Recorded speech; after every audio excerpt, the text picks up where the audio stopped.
Hey Twitter, this is Nick. I was hoping just to make a quick video showing how I would plan on using Jamboard for the first couple of days of class.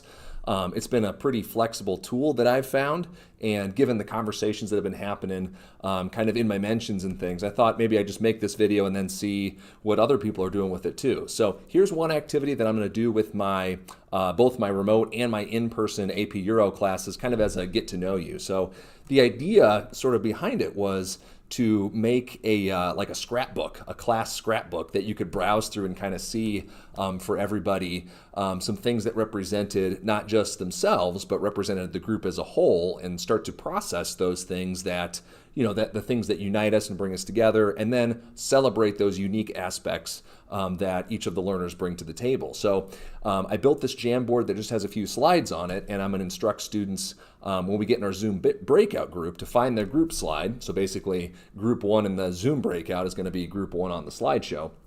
And then divide up the space as evenly as possible, and then to that space add their name, add one or two images that best represent them, add one or two words, and any additional decorations, because you can highlight, you can draw, you can kind of do things on there too.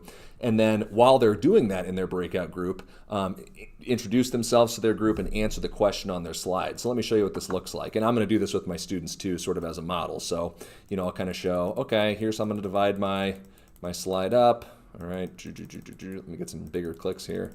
All right, say that there's 4 people in my group. There we go. All right, and so then, you'll go to images.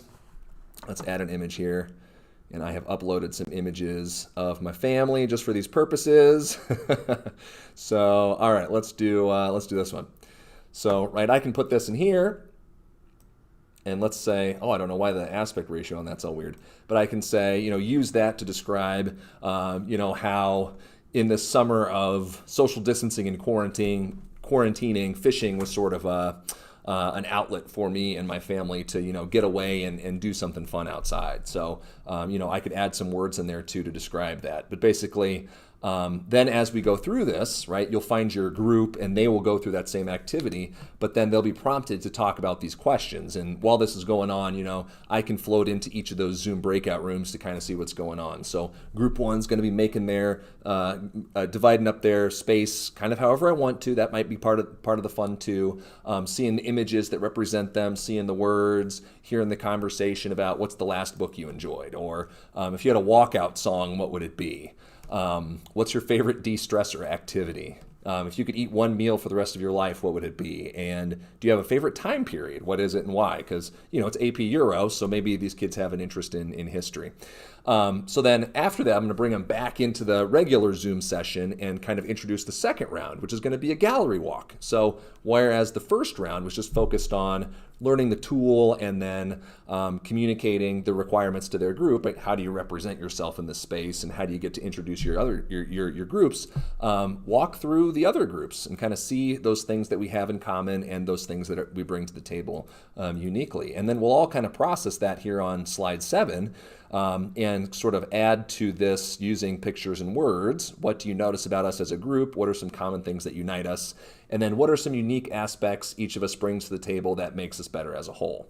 And then, after that activity, bring it back into the large group and start to debrief and talk about sort of what's next for the class. So I'm hoping that takes, like 10 or 20 minutes, just depending on how rollout with the tool goes, finding the place in the slides, technical issues, etc. So that's one way that I'm doing that for both my remote and in-person AP Euro classes, because I'll talk about the second purpose of this as well. So the other activity that I'm going to be using for my econ classes is one that I usually do in person. It's called Shipwrecked. So I give each group a little packet of a bunch of different items. So this is adapted from a National Guard exercise, a fun training activity that they would do, with students and families and stuff, to say you're on a desert island, or you're not on a desert island, you're on a ship, forgive me, and your ship is sinking. You've got 10 minutes to, sort out the top 10 survival items from this list before the ship sinks, all right? And you make it onto your desert island and you have to survive. So there's kind of some fun stuff in here, 3D printers, Air Jordans, iPhone 11s, and then I always throw the puppy in there because it's hilarious to see what groups save the puppy and what groups don't, and I get to give them a lot of grief. But whereas, right, maybe in 2020 it's an issue. To have manipulatives that you share across class periods. I mean, I've had these printed out for a couple of years now. And so I was like, how can I do that same collaborative, manipulative activity, but still do it in digital space? So Jamboard was the perfect tool for that, I found. Now, it took a while to set up because I had to create an image file for each one of these options. I had to upload it all in there, but half an hour of work for an activity you can use across distances, across class periods, whatever. And the same idea goes, right? You can break students up into groups. I'm going to have about 4 or 5 kids in each group. So, hey, you guys are group 1, you're group 2, you're group 3, group 4, etc. But what's cool is that, right, they can organize this space however they want to say, okay, we're going to bring the tent, we're not going to bring the Jordans, we'll bring the compass, we're not going to bring the printer. Oh, okay, maybe they can say, the money bag, maybe if they have some other space, right? Oh, I already have AirPods or not, whatever. Oh yeah, let's bring the lighter. We're probably going to need some water. Or however, I'm really curious to see how they're going to organize this in the digital space. And I'm going to encourage them too to say like, okay, indicate. How can you indicate to people in your space that's the case? So, right, are you going to do red light, yellow light, green light? Are you going to draw a line down the middle, right? Because anything other than those 10 items, you're not going to be able to bring with you on the island.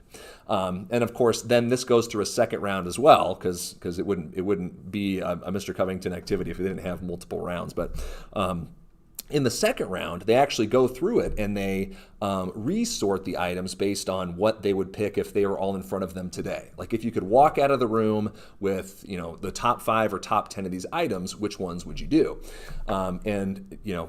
It's probably obvious they're not going to bring the axe and the shaving mirror with them this time around, but they might grab the iPhone and the bank deposit bag and the 3D printer and the gaming PC and right, all those stuff. So it gets us to talking about scarcity. It gets us to talk about understanding economic questions. It gets us to understanding a lot of those different things that I get to reference back to over the course of those first few weeks to say, hey, remember when I shipwrecked you and you had to make those decisions, right? What was the opportunity cost of choosing the tent over the Jordans, right? Why did you think differently on the desert island compared to the in-class thing? So the Get to Know You Jamboard and the Shipwreck Jamboard are just a couple of ways that I'm trying to use a tool that's new to me to facilitate both in-person hybrid learning and remote learning for those students who I will not be seeing in person. So I'm really curious to see what the ways in which you are all doing it.